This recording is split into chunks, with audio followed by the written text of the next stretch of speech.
الحمد لله رب العالمين، والصلاة والسلام على سيد الأنبياء والمرسلين وعلى آله وأصحابه أجمعين. أما بعد، فأعوذ بالله من الشيطان الرجيم. بسم الله الرحمن الرحيم. يا أيها الذين آمنوا كتب عليكم الصيام كما كتب على الذين من قبلكم لعلكم تتقون. قال تعالى في مقام آخر: ومن يتق الله يجعل له مخرجا ويرزقه من حيث لا يحتسب. صدق الله مولانا العظيم، ونحن على ذلك لمن الشاهدين والشاكرين، والحمد لله رب العالمين. يا رب صل وسلم دائما أبدا على حبيبك خير الخلق كلهم. هو الحبيب الذي ترجى شفاعته لكل هول من الأهوال مقتحم. اللهم صل على محمد وعلى آل محمد كما صليت على إبراهيم وعلى آل إبراهيم إنك حميد مجيد. اللهم بارك على محمد وعلى آل محمد كما باركت على إبراهيم وعلى آل إبراهيم إنك حميد مجيد.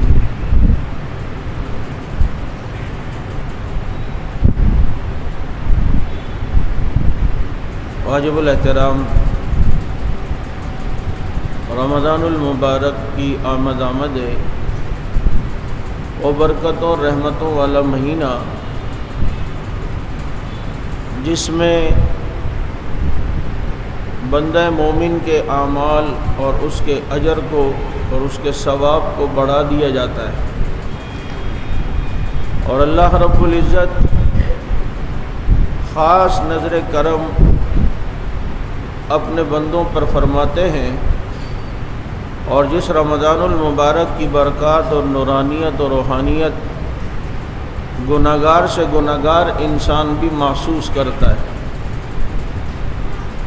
اب یہ کتنی برکتوں اور رحمتوں والا مہینہ ہے، اس کا اندازہ اس بات سے کریں کہ اللہ رب العزت نے قرآن کریم جیسی نورانی اور روحانی کتاب رمضان میں نازل فرمائی، کیونکہ قرآن کریم اتنی نورانیت اور روحانیت رکھتا ہے کہ کسی اور مہینے میں نازل ہوتا تو وہ مہینہ اسے برداشت نہ کرتا، اور اس کے لیے اللہ نے مہینہ چنا تو رمضان کا، اور دل چنا تو محمد الرسول اللہ صلی اللہ علیہ وسلم کا، کیونکہ ہر ظرف کے اندر ہیوی قسم کا مظروف نہیں ڈالا جا سکتا، اس میں کوئی چیز نہیں ڈالی جا سکتی، بعض دفعہ وہ پھٹ جاتا ہے، اس کے لیے پھر اس درجے کا ظرف برتن بنایا جاتا ہے جس میں وہ آنے والی چیز کو برداشت کر سکے۔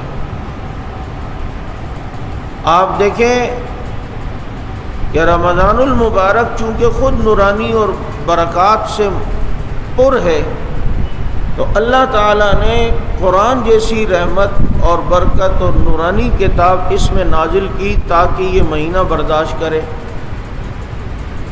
ورنہ ہو سکتا ہے کہ کوئی دن میں رکھا جاتا تو دن برداشت نہ ہوتا، رات میں آتا تو رات برداشت نہ کر سکتی۔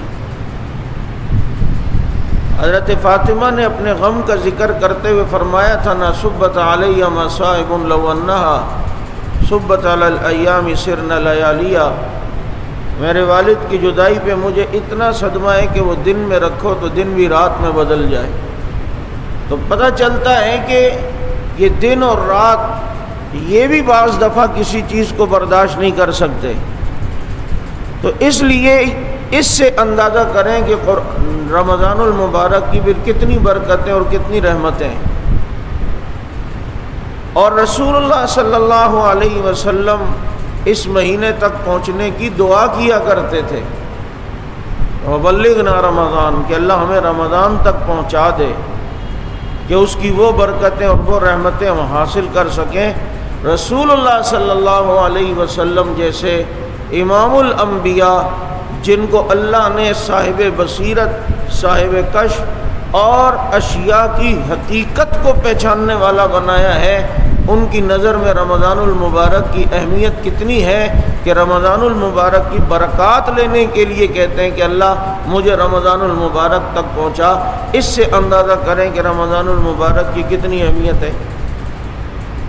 اور پھر اللہ رب العزت نے اسی لیے رمضان المبارک میں، کیونکہ قرآن کا مہینہ ہے، تو تراویح رمضان میں رکھی ہے.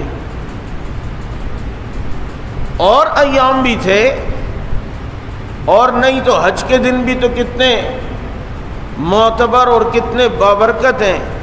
ان کے کچھ دنوں میں 2-4 دن ہی صحیح، لیکن کچھ دنوں میں تراویح ہو جاتی کہ بھائی آج آپ نے عشاء پڑھی ہے تو عشاء کے بعد اتنی رکعتیں آپ زیادہ پڑھیں اس دن. لیکن نہیں، رمضان اور قرآن لازم ملزوم ہے. اس لیے مسلمانوں کے الحمدللہ عبادت خانوں میں تراویح کا اہتمام ہوتا ہے، قرآن کریم کی بہاریں ہوتی ہیں. اور کتنے محروم ہیں وہ لوگ جو تراویح سے محروم ہو جاتے ہیں. ہمارے خاص کر جو درزی حضرات ہیں ان سے معذرت کے ساتھ، یا جو کاروباری حضرات ہیں ان سے معذرت کے ساتھ، رمضان المبارک کی تراویح کا اہتمام نہیں کرتے کہ جی یہ میرا سیزن ہے. یار اس سیزن میں کتنا کما لوگے؟ 4 لاکھ 5 لاکھ؟ خدا کی قسم تراویح کی ایک رکعت کے ایک لمحے کا بھی یہ 5-10 لاکھ مقابلہ نہیں کر سکتے. اگر ہمیں اس کی حقیقت پتہ چلے کہ اس پر اللہ رب العزت کی طرف سے ملتا کیا ہے. اپنی روٹین بنائیں. میں کل ٹیکسلا میں ایک درزی سے ملا ہوں. میں نے کہا پوچھوں ذرا ان کی کیا طریقہ کار ہوتا ہے. کہنے لگے کہ ہم فجر کے بعد کام شروع کرتے ہیں اور مغرب آ کے گھر پہ پڑھتے ہیں اور تراویح کا اہتمام ہوتا ہے. رات کو ہماری دکان درزی کی کھلتی نہیں ہے. جو کرنے والے ہوتے ہیں وہ یوں بھی کرتے ہیں. جن کو خدا کا خوف ہے، اللہ رب العزت نے ان کے دل میں ڈر رکھا ہے، وہ اپنی زندگی کے معمولات اور روٹین یوں بھی کرتے ہیں. تو کتنی بڑی محرومی کی بات ہے کہ یہ مہینہ بھی آئے اور ایسے ہی گزر جائے. اور پھر دوسری چیز، جیسے جیسے زمانہ نبوت سے ہم دور ہوتے جا رہے ہیں، ویسے ویسے ایمانی کیفیات کم ہوتی جا رہی ہیں. اگر کوئی شخص روزہ نہیں رکھتا تو ظالم کم از کم روزے کا احترام تو کرو. آپ اس سے اندازہ کرو، روزے کے احترام کا اتنا حکم دیا گیا ہے کہ اگر ایک روزے دار کا روزہ بھی درمیان میں ٹوٹ جائے، منہ میں پانی ڈال رہا تھا حلق میں چلا گیا، ناک میں پانی ڈال رہا تھا دماغ تک چلا گیا، تو روزہ ٹوٹ جاتا ہے. اس کے لیے بھی حکم ہے کہ وہ بھی افطار تک روزے کی طرح رہے گا. کھانا پینا اس کے لیے بھی جائز نہیں ہے. رمضان کا احترام اتنا ہے. بھائی 11-12 بجے 1 بجے ظہر میں کسی کا روزہ اچانک غلطی سے ٹوٹ گیا. اب یہ تھوڑی ہے کہ وہ روزہ ٹوٹ گیا تو بیگم کو نماز کے بعد کہے کہ لاؤ بھائی کھانا جلدی کر، اب روزہ تو ٹوٹ ہی گیا، میں کچھ کھاؤں تو صحیح. نہیں، اس کو اجازت نہیں ہے. وہ افطار تک اسی طرح بھوکا پیاسا رہے گا. تو ایک روزہ دار جس کا روزہ تھا ٹوٹ گیا، اس کو کھانے کی اجازت نہیں ہے. احترام رمضان کا. تو جو لوگ رکھتے ہی نہیں اور پھر بدماشی کے ساتھ باہر کھلے عام کھا رہے ہوتے ہیں، اور پھر جملہ کیا ہوتا ہے، ماوا سب کے سامنے ہو رہا ہے، گٹکا سب کے سامنے کھایا جا رہا ہے. اور جب کہو یار اللہ کے بندے کچھ احترام رمضان کا، جو اور روزے دار ہیں ان کا خیال تو کرو، تو بغیرتی کا جملہ کیا ہوتا ہے آگے سے، یار جب اللہ سے ہی نہیں ڈرتے تو پھر لوگوں سے کیا ڈریں. تو اللہ سے نہیں ڈرتے، تم اتنے جری ہو گئے ہو. اس کو تم اپنی اکڑ دکھا رہے ہو. جو ایک پیشاب بند کر دے تو پھر بتاؤ کیا کرو گے. جو ذرا سی تکلیف میں مبتلا کر دے تو پھر پتہ ہے تمہیں کیا ہوگا. تو نہیں رکھتے تو کم از کم مجبوری ہے تو احترام تو کرو. کھلے عام کھانا، کھلے عام پینا، یہ بعض دفعہ انسان کو موت کفر کی لے لیتا ہے. اور اگر احترام کرو تو اللہ اجر بھی دیتا ہے. ایک بزرگ نے کسی ہندو کو دیکھا خواب میں کہ وہ جنت میں گھوم رہا ہے.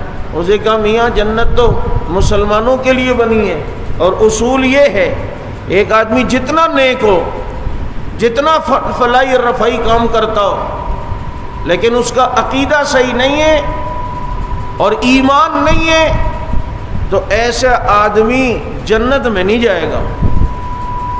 کیونکہ اس میں بھی بہت سارا ہمارے یہ تجزیہ نگار بیٹھتے ہیں جب میڈیا کے سامنے تو کہتے ہیں یار یہ مولویوں نے جنت کا ٹھیکہ لیا ہوا ہے، وہ فلاں دیکھیں مدر ٹریسا نے کتنی خدمت کی ہے انسانیت کی، وہ جنت میں نہیں جائے گی. بابا وہ ساری دنیا کے غریبوں کو گھر بنا کے بھی دے دے، لا الہ الا اللہ محمد رسول اللہ نہیں پڑھا تو جنت میں نہیں جا سکتے. آپ نے ساری انجینئرنگ سیکھ لی لیکن آپ کو تالے کا پاس ورڈ ہی نہیں پتا، تو مجھے بتا وہ لوگ کیسے کھلے گا؟ جب آخرت کے اندر جنت میں اگر تمہیں جنت کے داخلے کا پاس ورڈ چاہیے تو وہ لا الہ الا اللہ محمد رسول اللہ، اس کے علاوہ نہیں ہوگا. اصول ہے. ورنہ حاتم طائی کتنا سخی تھا. ٹھیک ہے ان کی کوئی اچھی صفت ہے کافر کی، اس کی آپ تعریف کریں، لیکن اگر جنت مولویوں کے نے الاٹ نہیں کرنی تو تمہیں کس نے اختیار دیا ہے تم ہر ایک کو بانٹتے پھرو؟ تو اس لیے عقیدے کا درست ہونا ضروری ہے. چاہے فلاحی کام کرو، جو کچھ بھی کرو، غریبوں کو کھلاؤ، جو کچھ بھی کرو، تم بھلے جناب کیا کہتے ہیں وہ جے ڈی سی کا جو کیا نام ہے اس کا نام بھی پتہ نہیں اس کا ممبر پہ لینا چاہیے یا نہیں، ناپاک آدمی کا، جو بدبخت حضرت عمر کا نام نہ لے، جو لوگوں کی درخواستیں دکھا رہا ہو، دیکھیں جی ان مسجدوں سے بھی آئیے، یہ فلائیہ مسجد سے آئیے یہ، اور جب نکالتا ہے اس پہ حضرت عمر کا نام آتا ہے، پڑھتا ہی نہیں اور فوراً رکھ دیتا ہے. جو مردود حضرت عمر رضی اللہ تعالیٰ عنہ کا نام لیتے ہوئے شرما اور اس کی زبان پہ نہ آ رہا ہو اور وہ سمجھ رہا ہو کہ عمر کا نام میں اپنی زبان پہ نہ لاؤں، وہ حضرت عمر کو اتنی حیثیت نہیں دیتا، تم اپنی زکوٰۃ اس کو دو گے؟ وہ چاہے ڈائلسس سینٹر کھولے، چاہے جو کچھ بھی کرے، کبھی لیاری میں کھولے کبھی لیاقت آباد میں کھولے، اگر ایمان نہیں ہے، اسی عقیدے پہ مرا، خدا کی قسم جنت میں نہیں جا سکتے. ہاں ایمان والا ہے، غریب گناہگار سے گناہگار ہے، ہم اس پر جہنمی ہونے کا فتویٰ نہیں لگا سکتے. کیا پتہ اللہ کو اس کو کون سا کام پسند آ جائے، ابھی دیکھنا آئے گا. اور ہے اس کا تعلق اس طبقے کے ساتھ جے ڈی سی والے کا، اور وہ شہنشاہ نقوی کی سرپرستی میں یہ چل رہا ہے اور تمہیں دھوکہ دے رہا ہے. 22 ارب روپے کرونا کے دنوں میں اس نے 3 مہینے میں جمع کیے ہیں. کوئی پوچھنے والا ہے؟ زینبیون اور اسی طریقے سے اور شیعہ جو دہشت گرد جماعتیں ہیں ان سب کے اندر سے معاونت کرتے ہیں یہ لوگ. تمہارے سامنے شام اور عراق نہیں ہے. ایک آدمی جو ایک طبقہ جو زکوٰۃ کا قائل نہیں ہے،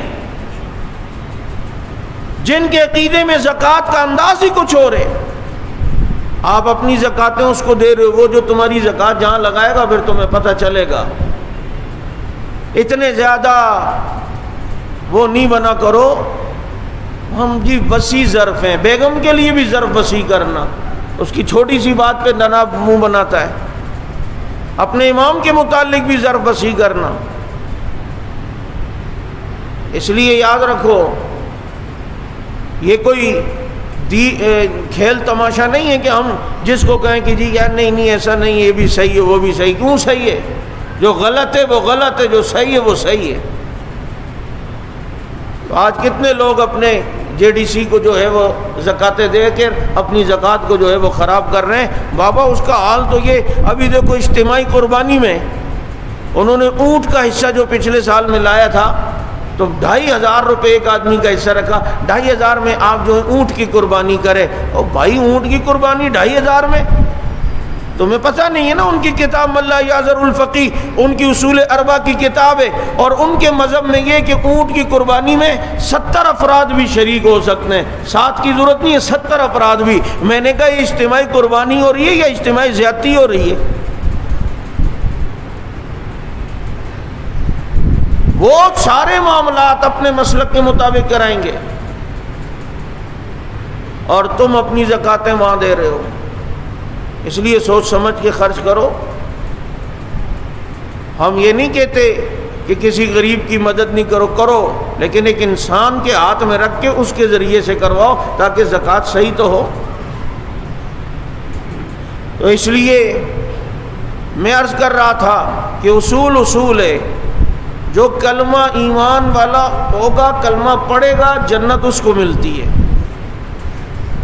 اور اگر کلمہ نہیں پڑھا، ایمان والا نہیں ہے، چاہے جتنے فلاحی کام کرے، اصول یہ ہے اللہ اس فلاحی کام اور نیکی کے بدلے میں اسے دنیا ہی میں کوئی اجر دے دیں گے، اس کی رزق بڑھا دیں گے، یا اس کا نام کر دیں گے، اسے شہرت مل جائے گی، یا ہو سکتا ہے اس پر آنے والی کوئی مصیبت تھی وہ ٹل جائے گی، اسے دنیا ہی میں اس کا کوئی فائدہ ملے گا، لیکن آخرت کے اندر اس کا کوئی فائدہ نہیں ہے۔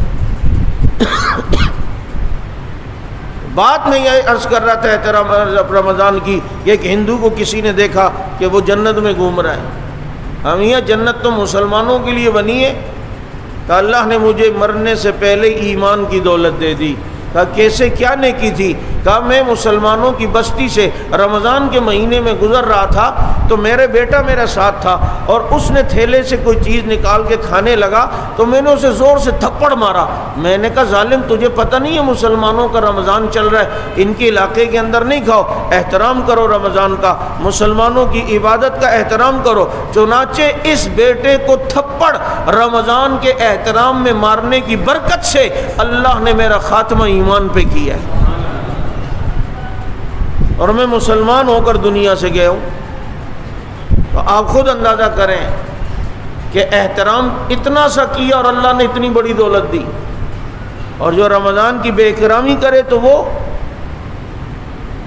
رکھنے والے، یقین کرو ایسے لوگ بھی ہیں روزہ رکھنے والے، کئی بیماریوں میں مبتلا ہے، کہتے ہیں روزہ نہیں چھوڑیں گے، روزہ ضرور ہے۔ اور میں نے شاید آپ کو بتلائی، افغانستان میں طالبان رمضان میں جہاد کے دنوں میں بھی روزہ رکھتے تھے، جہاد بھی کر رہے ہیں اور روزہ بھی رکھ رہے ہیں۔ عجیب بات ہے، کبھی پہاڑ پہ چڑھنا اترنا یہ کوئی آسان کام ہے، لیکن دل میں جب آ جائے کہ جی یہ کام کرنا ہے تو کرنے والے پھر کرتے ہیں، اور نہیں کرنے والے ہوتے تو وہ نہیں کرتے۔ تو اس لیے نیت یہ کرنی ہے کہ روزہ ہم نے پورے انشاءاللہ رکھنے ہیں، اور اس کے ساتھ ساتھ رمضان کو جیسے اس کے تقاضے اس کے مطابق چلانے، اور جس طرح حکم ہے کہ رمضان کے اندر گناہوں کا پرہیز ہو، بد نظری کا پرہیز ہو، غیبت کا پرہیز ہو۔ اب یقین کریں جو لوگ غیبت زیادہ رمضان میں کرتے ہیں نا، ان کو روزہ بھی زیادہ لگتا ہے، اور جنہیں روزہ زیادہ لگتا ہے اور وہ غیبت شیبت بھی نہیں کرتے، تو آپ کو میں ایک نسخہ بتلاتا ہوں کہ قرآن کی تلاوت کثرت سے کرو، اس سے پیاس نہیں لگتی۔ یہ کتنے لوگ ہیں، ان سے پوچھ لیں جو قرآن کثرت سے پڑھتے رمضان میں، انہیں پیاس اثر نہیں کرتی۔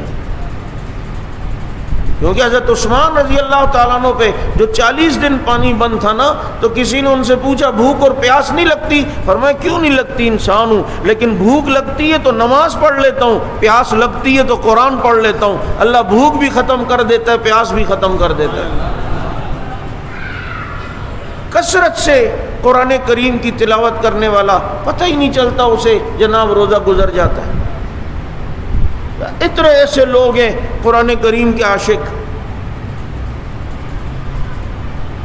بعض پائلٹ ایسے ہیں جو 15 گھنٹے کی ان کا ٹریول ہوتا ہے، اور اس میں وہ مستقل جہاز اڑا رہے ہوتے ہیں، اس کو آٹو پہ رکھ کے۔ بعض ایسے پائلٹ بھی ہیں جو اپنے ایک سفر میں 15 20 پارے قرآن کے ختم کرتے ہیں، اور اس کا الگ ہی مزہ ہے۔ قرآن کریم اگر وہاں دیکھو نا سارا ماحول کچھ اور آپ وہاں پڑھ رہے ہو، اللہ کا شکر ہے 2 سے 3 4 اتنے ہی تقریباً قرآن کریم صرف جہاز میں فقیر ختم کر چکا ہے۔ پہلے بہت زیادہ اہتمام تھا، اب تھوڑا سستی ہے۔ اب سارا ماحول کچھ اور، وہاں پر آپ الگ ہی، تو اللہ تعالیٰ کتنے جو ہیں وہ خوش ہو رہے ہوں گے، دیکھو میرا بندہ کروڑوں میں ہے کہ لاکھوں میں ہے کہ۔ اس لیے میرے بھائی قرآن کریم کی تلاوت، گناہوں سے بچنا، اور پھر روزے کا جو اصل فلسفہ ہے اسے حاصل کرنا ہے۔ وہ کیا ہے؟ ان تعبد اللہ کانک تراہ۔ اصل انسان کو یہ دولت مل جائے نا کہ اس کو ہر وقت یہ توجہ رہے کہ میرا رب مجھے دیکھ رہا ہے، میرا رب مجھے دیکھ رہا ہے، اور وہ اپنے رب سے باتیں کر رہا ہو، اور لوگوں کے درمیان بھی رہے، آئیں وہ جب جلوت میں تو خلوت کا مزہ پائیں، کہ جلوت میں رہ کے بھی خلوت کا مزہ ہے۔ یہاں سب سے باتیں بھی ہو رہی ہیں لیکن دھیان وہاں کہیں اور ہے، توجہ وہاں کوئی اور ہے۔ آپ دیکھو نا، کسی دوست سے زیادہ محبت ہوتی ہے یا کسی سے عشق ہوتا ہے، وہ کسی بھی دعوت میں شریک ہوں، اتنے سارے بھی ہوں، آپ کی توجہ ادھر ہی رہے گی، آپ اس کا بہت زیادہ خیال رکھو گے، آپ اسی کی طرف متوجہ رہو گے، وہاں سے دھیان ہٹتا نہیں ہے۔ یہی حال جب انسان کو اللہ رب العزت کی ذات کا استحضار ہو جائے، وہ کھیل رہا ہے، کود رہا ہے، جو کچھ بھی کر رہا ہے، لیکن رابطہ وہاں ہے، کانٹیکٹ وہاں ہوتا ہے، توجہ وہاں رہتی ہے، استحضار وہاں رہتا ہے، اور پھر جناب وہیں پر توجہ رہتا ہے، اور پھر اللہ رب العزت سے دھیان ہٹتا نہیں ہے۔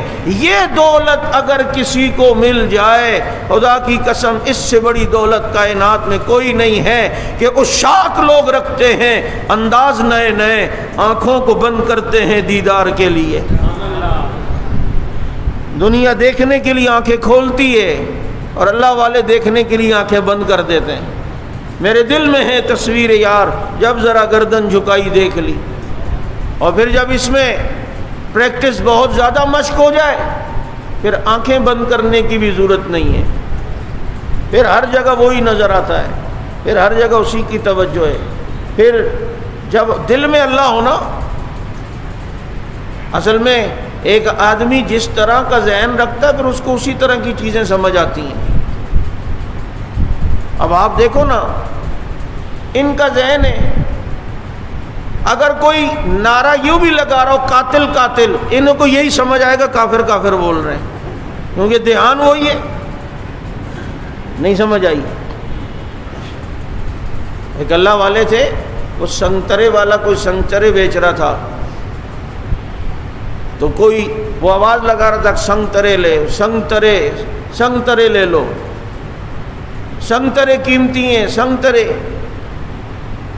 اللہ والے نے ایک دم دیکھا، کہا یار کتنی پیاری بات کر رہا ہے یہ، کیونکہ دل میں اللہ ہے تو دھیان ہی ہر وقت وہ ہے۔ تو کسی نے کہا حضرت وہ سنگترے بیچ رہا ہے، کہنے نہیں نہیں، یہ کیا کہہ رہا ہے کہ جو سنگ ہو گیا وہ تر گیا، جو سنگ ہو گیا وہ تر گیا۔ یہ کہہ رہے سنگ ترے، کہ ڈبے کے ساتھ جو انجن کے ساتھ ڈبہ لگ گیا نا وہ تر گیا، وہ منزل تک پہنچ ہی جائے گا۔ تو اللہ والوں کی پھر یہی ہوتا ہے کہ وہ جو بھی بات ہو رہی ہے وہ وہاں سے وہی نکالتے ہیں کہ جی اللہ کر رہا ہے، اللہ اللہ کر رہا ہے۔ یہ گاڑی، یہ ریل گاڑی کی ٹھک ٹھک بھی ایسا لگے گا جیسے یہ بھی اللہ اللہ کر رہی ہے، یہ پنکھے کی آواز بھی، یہ گھڑی کی کٹ کٹ بھی ایسا لگا ہوگا جیسے اللہ اللہ کر رہی ہے۔ جب اندر اللہ ہو تو پھر ہر جگہ یہی نظر آتا ہے، کیونکہ جس سے محبت ہو نا تو ہر جگہ ہر وقت اسی کا دھیان، تصور، پھر اس کی طرح کوئی لگتا ہو تو وہ بھی اچھا لگنے لگتا ہے۔ تو اس لیے اب رمضان کا اصل فلسفہ یہ ہے کہ یہ ہمیں استحضار ہو جائے کہ میرا رب میرے ساتھ ہے بھائی۔ اور وہ استحضار دیکھیں کیسے ہو جاتا ہے، سب گرمی ہے، پیاس لگی ہوئی ہے، روزہ بھی ہے، آپ گھر پہ گئے، فریج بھی سامنے، بیگم بھی نہیں ہے، بچے بھی نہیں ہیں، سب گئے ہیں اپنی نانی کے ہاں، آپ اکیلے کمرے میں گئے ہو، بڑی سخت پیاس لگ رہی ہے، بابا فریج کھول لو، ٹھنڈا ٹھنڈا پانی ہے پی لو۔ کہتے ہیں نہیں یار، اگر کوئی نہیں اللہ تو دیکھ رہے نا۔ بابا وضو کر رہے ہو، تھوڑا سا منہ میں ڈالو، ہلکے ایک دو قطرے نیچے بھی کر لو، کسی کو کیا، ساتھ والے کو بھی نہیں پتہ چلے گا۔ تھوڑا پانی منہ میں جو کلی کے لیے لیا، تھوڑا نیچے کر لو، تھوڑا باہر پھینک دو. کہتے نہیں یار کوئی نہیں دیکھ رہا، اللہ تو دیکھ رہا ہے نا. یہ وہ مشق روزہ کروا رہا ہے کہ پھر سال کے 12 مہینے ہماری یہی کیفیت رہے، کوئی تو ہے جو دیکھ رہا ہے. اور جب یہ حال اللہ والوں کے یہاں بیٹھ کر ان کی مجالس میں رہ کر آتا ہے، پھر حال یہ ہوتا ہے. شیخ کی تربیت میں کافی عرصے کچھ لوگ رہے، اب ان کا امتحان تھا. شیخ نے ایک مرغی سب کو دی، چھری دی اور کہا بھائی فقیروں وہاں جا کے کاٹنا جہاں کوئی نہ دیکھ رہا ہو، اچھا پتہ نہ چلے کسی کو. او بھائی تھوڑی دیر بعد ایک مرید کٹی ہوئی لایا، دوسری لایا، تیسرا. ایک مرید کو دیکھا زندہ لے کر آ گیا. کہا جی تو نہیں کاٹ کے لایا؟ حضرت آپ نے کہا تھا جہاں کوئی نہ ہو وہاں میں جہاں کاٹنے لگتا پھر دیکھتا وہاں تو اللہ ہے نا، جہاں کاٹنے لگتا پھر دھیان آتا وہاں تو اللہ. تو کوئی جگہ ایسی مجھے لگی نہیں کہ جہاں کوئی نہ ہو، اس لیے میں زندہ لے آیا ہوں. کہا میں جو چیز سکھانا چاہ رہا تھا مجھے اس شخص سے حاصل ہوئی ہے، اس نے مجھ سے حاصل کر لی ہے. تو روزے میں یہ پریکٹس ہوتی ہے، روزے میں یہ مشق ہوتی ہے کہ یہی توجہ رہے کہ کوئی ہے جو دیکھ رہا ہے. اور اس کی مثال میں نے اس دن بھی دی کہ کمرہ ہونا، اس میں سامنے کیمرہ لگا ہوا ہو اور اس کمرے میں آپ کو اگر رکھ دیا جائے اور آپ کو پتہ ہے اس کیمرے سے مجھے کوئی باہر سے جج کر رہا ہے، اب آپ کی کیا کیفیت رہے گی؟ آپ چائے بھی پی رہے ہو نا، توجہ کیمرے کی طرف. آپ کو پتہ ہے آپ کے والد صاحب یا آپ کا کوئی دوست یہاں سے آپ کو دیکھ، آپ لیٹے ہوئے بھی ہوگے وہیں پر آپ کی توجہ. آپ پڑھ بھی رہے ہوگے توجہ آپ کی وہیں ہے. اگر کوئی دو چار دوست آ گئے، کھا بھی ان کے ساتھ باتیں بھی کر رہے ہوگے، توجہ وہیں ہوگی. بس دعا کرو یہ کیفیت اللہ میں نصیب کر دے اپنی ذات کے متعلق. ہمارے بزرگ ریل میں سفر کر رہے تھے، غالباً ڈاکٹر عبدالحی رحمۃ اللہ علیہ. پھر گپے شپیں بھی لگ گئیں ڈبے میں، اور بھی تھے حضرات جو ان کے دوست تھے، مرید تھے. اور پھر تھوڑی دیر بعد حضرت نے پوچھا استحضار میں کسی کا فرق آیا؟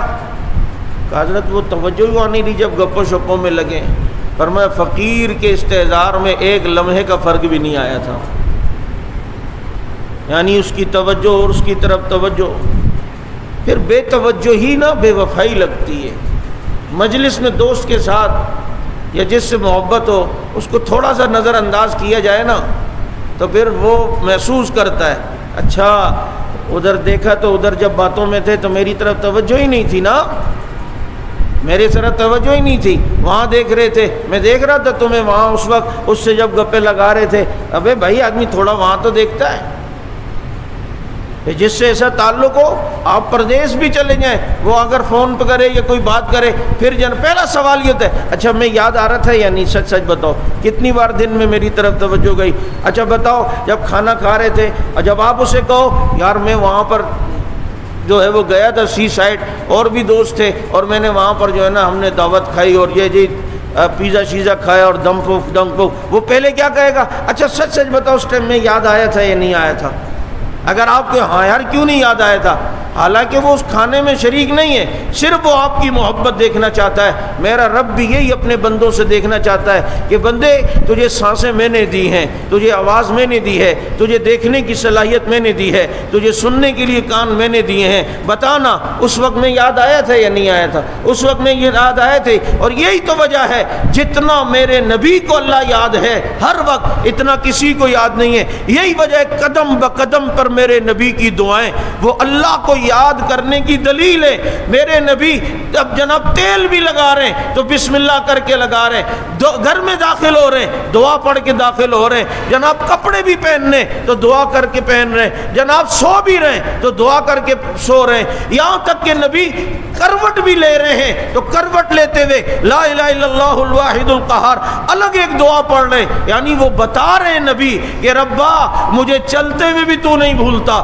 بیٹھتے ہوئے بھی تو نہیں بھولتا، کھاتے ہوئے بھی تو نہیں بولتا. یہاں تک کہ محمد سوتے ہوئے جب کروٹ لیتا ہے تب بھی میرے ربا میں تجھے نہیں بھولتا. اور یہ ہے وہ روزے کا فلسفہ.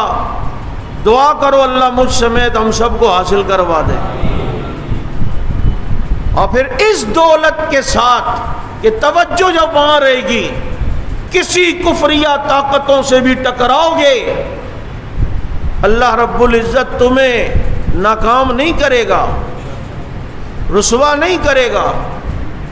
آپ دیکھیں نا صحابہ کرام کو یہ دولت حاصل تھی، تیر لگ رہا ہے اور دنیا سے جا رہے ہیں اور مسکراتے کہتے ہیں فزت ورب الکعبہ، رب کعبہ کی قسم میں کامیاب ہو گیا۔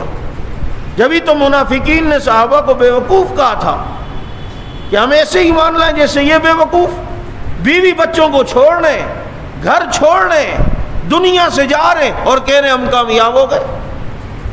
اور وہ کامیابی یہ تھی کہ وہ جاتے جاتے جب رب کو دیکھ رہا تھا، تو جب رب کو دیکھ رہے ہیں تو پھر مجھے بتاؤ اس سے بڑی کامیابی اور کیا ہوگی؟ یہ استحضار تھا۔ انہیں پھر اس تکلیف میں تکلیف نہیں لگتی تھی۔ اب دیکھو نا، کسی کی محبت میں اگر اس کو کوئی پکڑ لے اور کہ اچھا بڑی محبت ہے تجھے اس سے، اور اس محبوب کے سامنے کسی کو کوڑے لگ رہے ہو، ہر کوڑے میں الگ مزہ آ رہا ہوتا ہے، جبکہ وہ سامنے دیکھ رہا ہو۔ کوڑا لگے گا پھر وہاں دیکھے گا، پھر دل کو سکون ہوگا کہ وہ اس کے دل میں کتنی محبت آ رہی ہوگی میرے لیے، کتنے جذبات۔ یہ جو ڈرامے باز عاشق ہوتے ہیں، یہ کتنی بار اپنے محبوب کے لیے کبھی یہاں سے خون نکالیں گے، کبھی جناب خواب آور دوائیاں، کبھی یوں کریں گے، کبھی یہ حرکتیں۔ کیوں؟ اس کے دل میں محبت ہے کہ دیکھ تیری وجہ سے یہ تکلیف برداشت کر رہا ہوں، تیری وجہ سے یہ خون نکل رہا ہے۔ صحابہ کرام کو چونکہ ہر وقت اللہ کا استحضار تھا، اس لیے لگنے والا تیر بھی انہیں مزہ آتا تھا، لگنے والی تلوار کے ضرب بھی انہیں مزہ آتے تھے، وہ قید و بند کی صعوبتیں بھی انہیں مزہ آتا تھا، کیونکہ وہاں دیکھتے ابا یہ سب تیرے لیے ہو رہا ہے، اللہ یہ دیکھ لے تیرے لیے ہو رہا ہے۔ حضرت تھانوی رحمۃ اللہ علیہ نے لکھا ہے محبوب کے سامنے کسی کو 100 کوڑے کی سزا ملے اور کہا جائے کہ جی اس کو لگانے 100 کوڑے، اور محبوب سامنے ہو 99 کوڑے محبوب کے سامنے لگ رہے ہیں، اسے ٹینشن ہی نہیں ہوتی، ہر کوڑے میں لذت۔ لیکن ایک کوڑے کی جب باری آئے اور محبوب کو ذرا ہٹا دو، 99 کوڑے الگ، یہ ایک کوڑے کی تکلیف زیادہ محسوس ہوگی، کیونکہ اب وہ سامنے کھڑی بھی نہیں ہے اور بلکہ کھڑا ہوا نہیں ہے۔ اب جناب چونکہ وہ نہیں ہے تو اس لیے جناب اسے اس تکلیف کا احساس نہیں ہو رہا ہوتا۔ مجھے بتاؤ میرے سپاہی صحابہ کے دوستوں، میرے بھائیوں، اگر یہ کیفیت ہماری اللہ تعالیٰ کے ساتھ ہو جائے، پھر لاپتہ بھی ہوگے تو مزہ آئے گا یا نہیں آئے گا؟ گولی بھی لگے گی تو مزہ آئے گا یا نہیں آئے گا؟ پھر کسی سیل میں تنہا بھی ہوگے تو وہاں جب یہ توجہ رہے گی مزہ آ رہا ہوگا یا نہیں ہوگا؟ اب تیرے لیے ہو رہا ہے یہ سب کچھ دیکھ لے، مجھے ٹینشن نہیں ہے، بس تو راضی ہے تو میں راضی ہوں۔ یہی تو طائف میں ہوا تھا جب نبی کو پتھر لگے، اور پتھر جو لگے ہیں اور جا کر ان شریروں سے جب جان کسی جگہ چھوٹی، میرے نبی اپنے خون کو اپنے ہاتھ پہ لیتے ہیں اور پھر وہاں کہتے ہیں ربا کن بیگانوں کے حوالے کر رہا ہے جو مجھے دیکھ کے تر شروع ہوتے ہیں۔ اب دیکھ پھر اب گلے میں بھی مزہ آتا ہے، پھر محبوب سے باتوں میں بھی مزہ آتا ہے، پھر ایک دم جوش میں آ کے کہتے ہیں ربا سر عزت و جلال کی قسم جب تک تو راضی نہ ہو تجھے راضی کرنا ضروری ہے، تیرے اس چہرے کے نور کی قسم جس سے سارے اندھیرے ختم ہو گئے، اگر تو مجھے اسی حال میں دیکھنا چاہتا ہے تو محمد بھی پھر اسی حال میں راضی ہے، اللہ تو بھی اس حال میں دیکھنا چاہتا ہے، میں بھی اسی حال میں خوش ہوں۔ اب یہ انداز اللہ رب العزت نے فرشتہ بھیج دیا، جا جبریل جا کے بتا، پہاڑ والے فرشتے کو ساتھ لے جا اور میرے محبوب سے پوچھ، اگر کہتا ہے پہاڑوں کو ملا کر ایسا طائف والوں کو پیس دوں گا جیسے چکی کے اندر آٹا پیس دیا جاتا ہے۔ یہ محبوب سے جب یوں راز و نیاز کی باتیں ہوں گی نا، یہ تعلق نہیں ہے ہمارا، جبھی تو گاجر مولی کی طرح کاٹے جا رہے ہیں، یہ تعلق بن جائے، مجال کوئی ہاتھ تو لگائے، ہاتھ لگائے گا، اللہ تعالیٰ دیکھ رہے ہوں گے، یہی ہاتھ پھر اس پر فالج بن کر آئے گا، یہی تکلیف اس پر آئے گی، لیکن ہم اس کے تو بن کے دیکھیں، ہم نے آج تک اس کا استحضار ہی نہیں کیا، تنہائی میں کبھی اس سے باتیں ہی نہیں کی، اس کو کبھی سوچا ہی نہیں وہ ہے۔ یقین کرو جبھی تو دو چھوٹے لگتے ہیں پھر آدمی پیچھے ہٹنے لگتا ہے جماعت سے، لیکن جب یہ تعلق ہوگا تو پھر آدمی کہے گا دشمنوں کو عیش و آب گل دیا، دوستوں کو اپنا درد دل دیا، ان کو ساحل پہ بھی طغیانی ملی، ہم کو طوفان میں بھی ساحل ملا۔ اللہ تو اسی حال میں راضی ہے، ٹھیک ہے پھر میں بھی اسی حال میں راضی ہوں۔ یہ انداز تو اپناؤ، ہم نے اسے ابھی تک سمجھا ہی نہیں ہے۔ دعا کرو اللہ کی کبریائی اور بڑائی ہمارے دل میں آ جائے، پھر مزہ آئے گا۔ پھر یہ تکلیفیں صحابہ کو کیوں نہیں ہوتی تھیں؟ وہ تکلیف انہیں تکلیف کیوں محسوس نہیں ہوتی تھی؟ جب وہاں آنکھیں چار ہوتی تھیں تو سارے غم بھول جاتے تھے. اور یہ ہم نے روزے میں حاصل کرنا ہے، اس کیفیت کو. پانی کا دل کر رہا ہے، کیوں نہیں پی رہے ہو بھائی؟ اللہ دیکھ رہا ہے. بھوک لگ رہی ہے، کیوں نہیں کھا رہے ہو بھائی؟ کوئی بھی نہیں دیکھ رہا. کہتے نہیں، اللہ دیکھ رہا ہے، اللہ دیکھ رہا ہے. تو یہ والی توجہ رمضان میں ہم نے پریکٹس کرنی ہے، اس کی مشق کرنی ہے. اور اگر کوئی زیادہ اس کی مشق اور اس میں وہ چاہتا ہو نا، وہ چاشت کی نماز پڑھے، اور چاشت کے بعد ایک دعا ہے اسے 13 بار پڑھے. ہر وقت اللہ کو اپنے سامنے پائے گا، ہر وقت اللہ کو، ہر وقت اللہ کو. اللہم صغر الدنیا بأعیننا وعظم جلالک فی قلوبنا اللہم وفقنا لمرضاتک وثبتنا علی دینک وطاعتک. یہ 4 جملوں کی یہ دعا ہے. چاشت کے بعد 13 بار پڑھ لو. ایسا رہے گا کہ جناب میں رہنے کو تو گویا اسی دنیا میں رہتا ہوں، لیکن وہ اور ہی جہاں ہے جہاں میں رہتا ہوں. تو یہ کیفیت بنانی پڑے گی. بہرحال رمضان کے متعلق چند باتیں میں نے عرض کرنی تھی کہ روزے ہم نے یوں گزارنے ہیں. تو کوشش کرو گے انشاءاللہ. اللہ تعالیٰ سمجھ عمل کی توفیق عطا فرمائے. آج چونکہ رمضان میں اکثر لوگ زکوٰۃ دیتے ہیں. اب زکوٰۃ کتنی ہو، کتنی دینی ہے، کتنی نہیں دینی، یہ ایک فرض ہے اور ضروری ہے، دینا ہے. اور زکوٰۃ دیتے ہوئے کترایا بھی نہیں کرو، خوشی سے دیا کرو، خوشی سے دیا کرو. بوجھل ہاتھوں کے ساتھ نہیں، فراغ دلی کے ساتھ.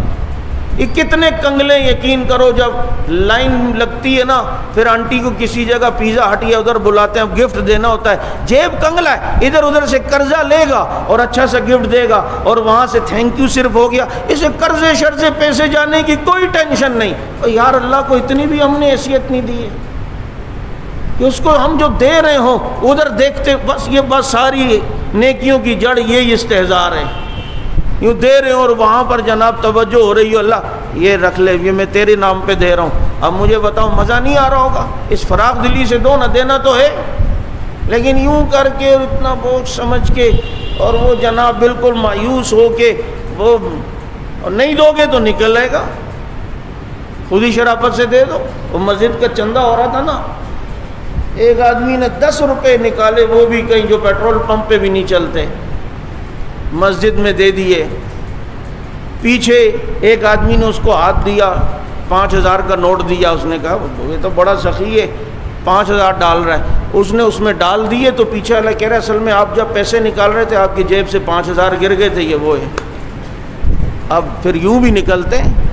اب پتہ چلا راحت ماموں کے پیچھے پیچھے گھوم رہا ہے، بھائی وہ غلطی سے چلے گئے، آپ مجھے دیں. تو دینے تو ہیں بابا. ہم ویسے بھی اپنی زندگی میں دیکھیں کتنی چیزیں ہم دیتے ہیں، اور حالانکہ وہ چیز ہمیں بظاہر ہمارے ضائع ہوتے ہوئے نظر آ رہی ہے، بظاہر ہم سے جاتی بھی، لیکن بس زندگی کا حصہ ہے.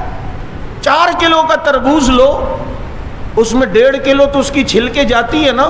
جو چھلکے جب تم پھینک رہے ہو تو دکھ ہو رہا ہوتا ہے، لیکن کہتے ہو اس کا اصل چیز وہ تو حاصل ہو گئی ہے نا، حالانکہ کتنی چیز جا رہی ہوتی ہے. تو بس یہ زکوٰۃ بھی زندگی کو اسی طرح سمجھو کہ میرا یہ ٹوٹل مال ہے، اتنا میں استعمال کروں گا، اوپر کا چھلکا میں دے دوں گا، دکھ ہی نہیں ہوگا. کتنی اناناس آدمی لیتا ہے، کوکونٹ لیتا ہے، کیا کہتے ہیں اس کو، کھوپرا. اوپر دیکھو بال ہیں، بال کے نیچے کھال ہے، کھال کے نیچے ہڈی ہے، ہڈی کے نیچے چڈی ہے، کیا کچھ ہے. پھر وہ اندر سے اتنے سے حضرت نکلتے ہیں، لیکن کوئی ٹینشن نہیں. آدمی کو پتہ ہے روٹین کا حصہ ہے بھائی، کرنا ہے.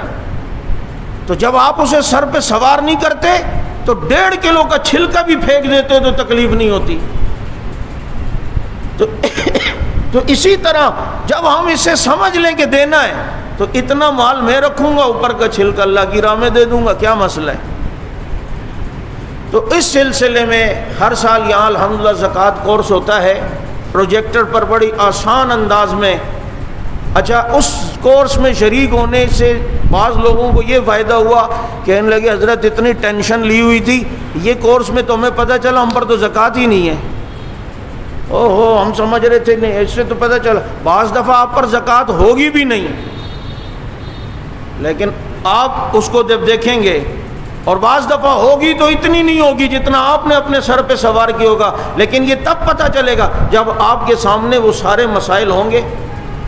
تو آج مغرب کی نماز کے فوراً بعد متصل عشاء تک، مغرب سے عشاء کے درمیان یہ زکوٰۃ کورس انشاءاللہ بذریعہ پروجیکٹر آپ کے ادھر یہاں پر انشاءاللہ ہم کرائیں گے، اور آپ کو زکوٰۃ کے مسائل، فضائل اور زکوٰۃ کس کو دینی ہے کس کو نہیں دینی، یہ پورا شیڈول آئے گا۔ جس پر زکوٰۃ نہیں ہے وہ بھی شریک ہو، کم از کم دین کا ایک باب سیکھ کر 1000 نفل کا ثواب تو کما لو گے نا، 1000 نفلوں کا ثواب۔ اور طلباء علماء کو بھی کہوں گا، انہیں مسائل پتہ تو ہیں لیکن ایک طریقہ کار دیکھ لے اور پھر اپنی اپنی مسجدوں میں وہ شروع کر دیں، اپنی اپنی مسجدوں میں لوگوں کو پتہ چلے یار زکوٰۃ تو اتنا آسان عمل ہے، ہم تو کیا سمجھ رہے تھے۔ تو انشاءاللہ شریک ہوں گے، زکوٰۃ کے مسائل کو سمجھیں گے۔ آج رات مغرب سے عشاء انشاءاللہ یہ زکوٰۃ کورس ہوگا۔ اللہ پاک سمجھ عمل کی توفیق عطا فرمائے۔